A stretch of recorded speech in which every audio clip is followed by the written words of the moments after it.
Meu nome é Igor Moraes, sou fundador da WWA. Nós somos uma agência de marketing que faz marketing de empresário para empresário. Estou muito feliz em estar aqui nesse palco, no Recreio dos Bandeirantes, no nosso bairro, na nossa cidade, aqui na Mink. Quero agradecer, em primeiro lugar, a Bifranchise. Quero agradecer ao Arthur e ao Danilo. Para quem não conhece a WWA, nós fomos responsáveis por assinar toda a direção criativa do TBT. Então, eles trouxeram a ideia, trouxeram o conceito e nós tornamos isso tudo realidade. Desde o pré-lançamento até o lançamento e até hoje, o que está acontecendo aqui no evento. Beleza? E eu vou falar hoje um pouco sobre branding e posicionamento. Tem alguém que conhece o que é brand e posicionamento? Tem aqui que alguém acha importante o brand e posicionamento para a sua empresa? Perfeito. Quando a gente faz o brand e posicionamento para alguma empresa dos nossos clientes, a gente levanta 3 tópicos principais. Quais são esses 3 tópicos? A gente desenvolver desejo, segurança e autoridade. Esses 3 pontos é o que fundamenta o que é brand e posicionamento para a gente. Tá? Uma das coisas que a gente vê muito dentro aqui da WWA são grandes empresas enormes no mercado.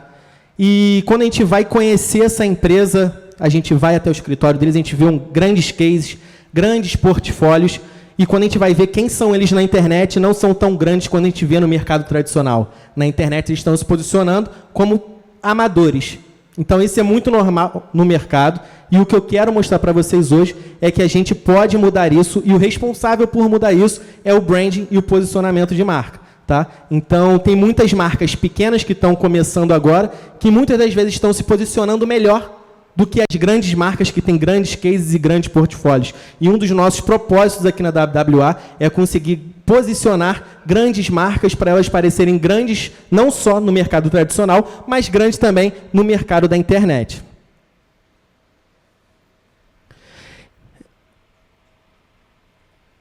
Voltou?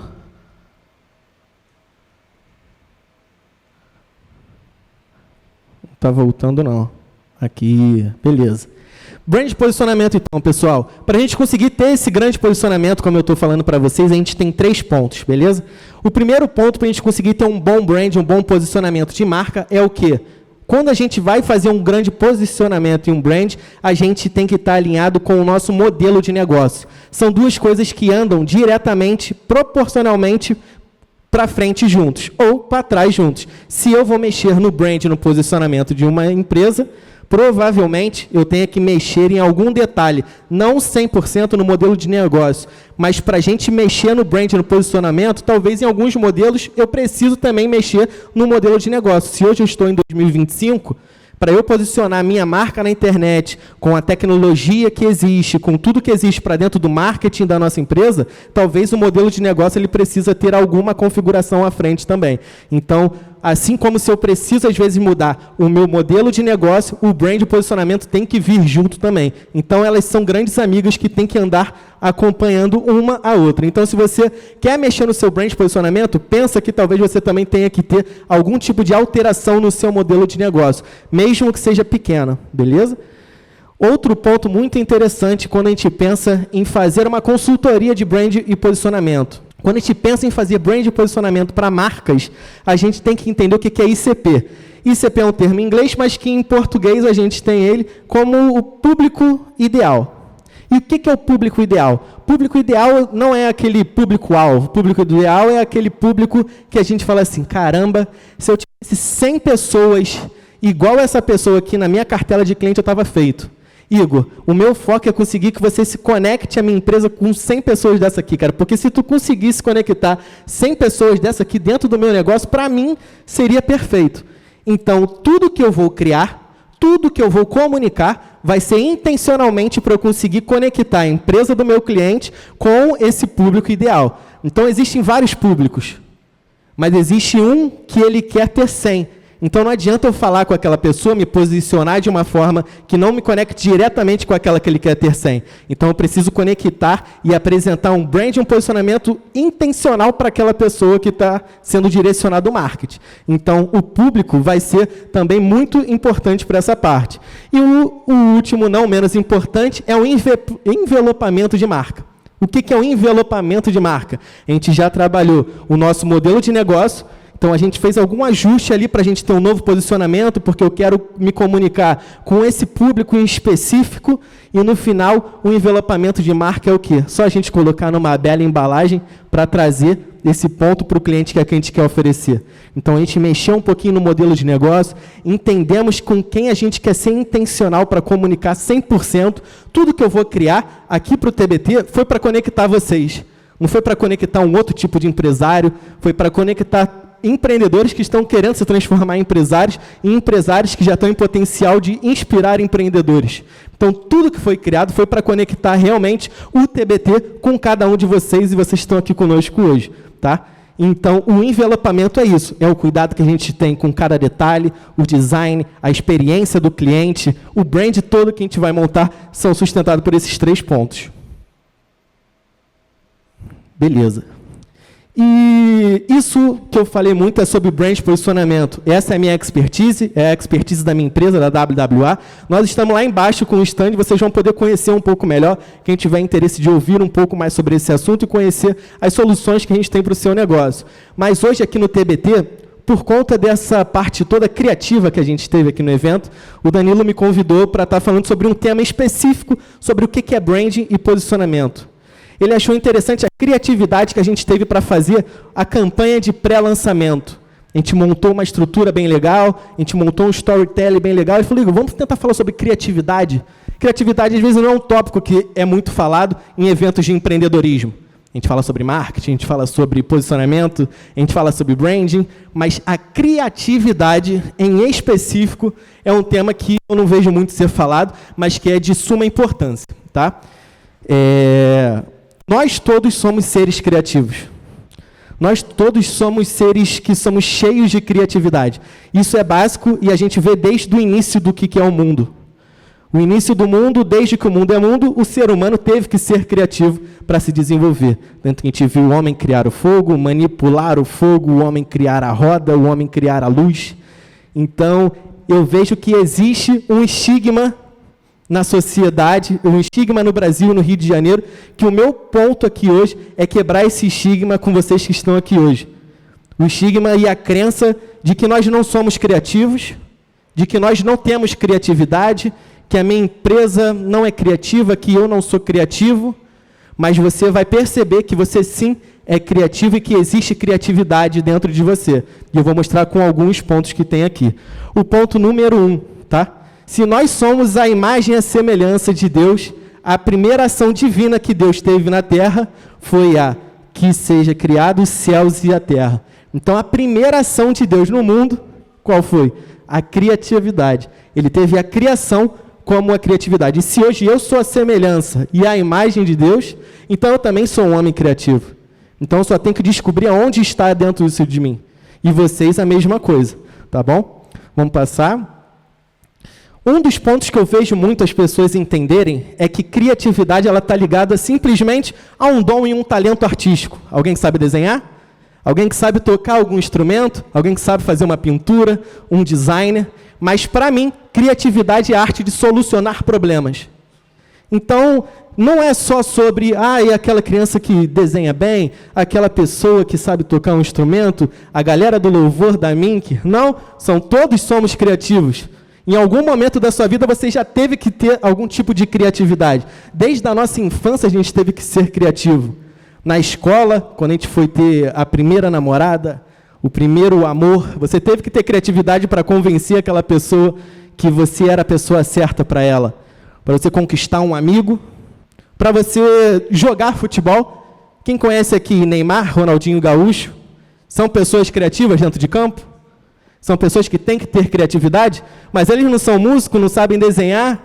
Então, todos os pontos que eu vejo, às vezes, para a gente fugir de uma briga, quando a gente está na infância, ali na rua, na escola, em vários momentos a gente vê que a gente precisa ser criativo.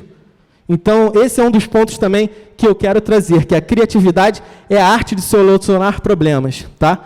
E existe, para mim, 2 seres e 2 particularidades desse ser, que são muito importantes para a gente conseguir trazer o que é a criatividade de fato dentro de nós. Alguém aqui conhece crianças que são criativas? Crianças que têm criatividade, que a gente fala que é arteira, que... Cara, como é que a criança consegue falar isso, cara? Como é que ela conseguiu fazer aquilo? A criança, a gente vê que tem crianças que são muito criativas porque elas são crianças inocentes. Crianças que não têm medo de falar, crianças que não têm medo de fazer, crianças que não têm medo de errar. A inocência é um dos pilares que sustentam a criatividade. Se nós queremos ser criativos, nós temos que voltar à nossa velha infância e ser inocentes. Não ter medo de errar, com menos ego, menos orgulho, menos vaidade. Esses são limitantes do que a gente tem de criatividade dentro de nós. Outro ponto que a criança tem também, que acelera a criatividade dela, é o ponto de inquietude. Alguém aqui tem filho? O filho para em algum momento? Descansa em algum momento? A gente, dentro da nossa criatividade, tem que ser a mesma coisa. Um dos pontos para vocês entenderem é a inquietude. A criança não para de fazer, a criança não para de falar, a criança não para de tentar até ela conseguir. E a gente, dentro do nosso negócio, tem que ser a mesma coisa. Se eu ficar fazendo uma pintura durante 1 ano da minha vida, eu posso fazer todo dia a mesma pintura e tentar pintar a mesma tela. Mas a minha inquietude de pintar aquela tela vai ter um dia que eu vou passar o quadro errado, ou eu vou molhar o pincel errado, ou eu vou usar a tinta de outra forma, e a minha criatividade vai fazer eu ter um resultado diferente do que aquela pintura que eu fiz o ano todo. Então, a inquietude de estar fazendo é criatividade, é a atividade de criar. Eu preciso estar em atividade. Criatividade não vai vir do nada para ninguém. Nós precisamos dessa inquietude e nós precisamos colocar a nossa criação em atividade. É isso também que é mais um ponto que eu inspiro a vocês. Não parem de criar. Beleza? Outro ponto, agora, é o outro ser, e as suas particularidades são os homens e as mulheres. Homens e mulheres que são corajosos, homens e mulheres que estão em senso de emergência, meu amigo, essas pessoas são muito criativas. Para você salvar um filho, para você salvar um ente querido, para você salvar sua própria vida, você vai criar alguma coisa que o senso de emergência vai te fazer criar. E o empreendedor e o empresário, ele passa por esse senso de emergência dia após dia. Nós só precisamos ativar a nossa coragem e atrelar ela com o senso de emergência para que a gente consiga despertar a nossa criatividade. Quando eu vejo o que é criatividade, a criatividade, para ela ser sustentada, ela precisa ter 4 personagens. Um primeiro personagem é o objetivo. Qual é o objetivo que eu preciso para ser criativo hoje? Eu preciso ser criativo para o meu financeiro? Por que eu quero ser criativo? Para que eu quero ser criativo? Para quem eu preciso ser criativo? Qual o objetivo dessa minha criatividade? Isso é um dos pilares que vai fazer a fórmula da criatividade tornar algo criativo. O segundo ponto são as ferramentas. O que eu tenho ali para utilizar? Quais são as ferramentas que estão na minha mão? Tem algo de diferente? É um microfone? É um passador? É um telão? É um palco? São pessoas? Quais são as ferramentas que estão na minha mão para eu utilizar da minha criatividade? Outro ponto é o autor. Quem sou eu? Quem é a minha história? De onde eu vim? Aonde eu nasci? Quais são as minhas habilidades? Quais são as minhas crenças? Quais são as minhas limitações? E por último, a situação. Onde é que eu estou? O que está acontecendo ao meu redor? Qual é o país? Qual é o estado? Quando a gente olha todas essas circunstâncias, é o que faz algo ser criativo. Então, se você quer utilizar da sua criatividade, lixe esses 4 pilares e as suas variantes. É através dela que a gente vai tornar algo criativo na nossa empresa. Então, qual é o nosso objetivo? Quais são as ferramentas que eu tenho? Qual é o autor, quem é que está participando dessa criatividade e qual é a situação. Quando a gente começa a ligar o A ao B do 2, ao C do 3 e ao E do 4, quando a gente vai ver e misturar todas essas fórmulas, vai ser uma fórmula criatividade. E a gente pode ser criativo em vendas, criativo em financeiro, criativo em RH, criativo em jurídico, criativo em tudo. Toda a área da nossa empresa a gente pode utilizar da criatividade, não só no marketing, não é só na tela, não é só no design, não é só no vídeo, não é só nas fotos. A criatividade ela tem que ser utilizada nas vendas, no financeiro, em todas as áreas da nossa empresa. Então, utilizem dessas fórmulas que eu coloquei aqui para vocês em cada área do seu negócio, porque a criatividade pode salvar o seu negócio hoje. A criatividade em uma área da sua empresa pode ser o que vai salvar a sua empresa, seja no RH, numa contratação certa, seja nas vendas, com um contrato bem fechado, no jurídico, evitando um contrato mal fechado. E, por último, para a gente encerrar a palestra, tem algo, como eu falei, de toda essa fórmula, que está dentro de cada um de vocês. Algo que só você vai vir a criar ainda. Todas essas fórmulas, ninguém tem o seu passado, ninguém tem o seu presente, nem o seu futuro, ninguém tem suas habilidades, ninguém tem o mesmo objetivo que você, ninguém tem as mesmas ferramentas que você, ninguém está na mesma situação que você. Então, a sua criatividade é única, você é único, e nós precisamos acabar com essa crença que nós não somos criativos, que a nossa empresa não consegue ser criativa. Eu trabalho com engenharia, eu trabalho com jurídico, eu trabalho em áreas que não dá para utilizar a criatividade. Dá, sim, e é necessário utilizar da criatividade. Então, você é único, a sua empresa é única e a sua criatividade é única. Tem algo que o mundo está esperando de cada um de nós que estamos aqui. O mundo depende, podemos salvar uma vida, podemos salvar uma criança, podemos salvar uma empresa, podemos salvar um bairro através da nossa criatividade que nós mesmos estamos limitando. Não podemos deixar que a nossa criatividade seja limada por falta de técnicas ou de aviso ou de conhecimento. Nós estamos tendo hoje o conhecimento aqui sobre o que é criatividade, como aplicar ela dentro de nossos negócios, e o que eu quero trazer para vocês é essa inspiração, que vocês sejam criativos a partir de hoje no negócio de vocês. Muito obrigado.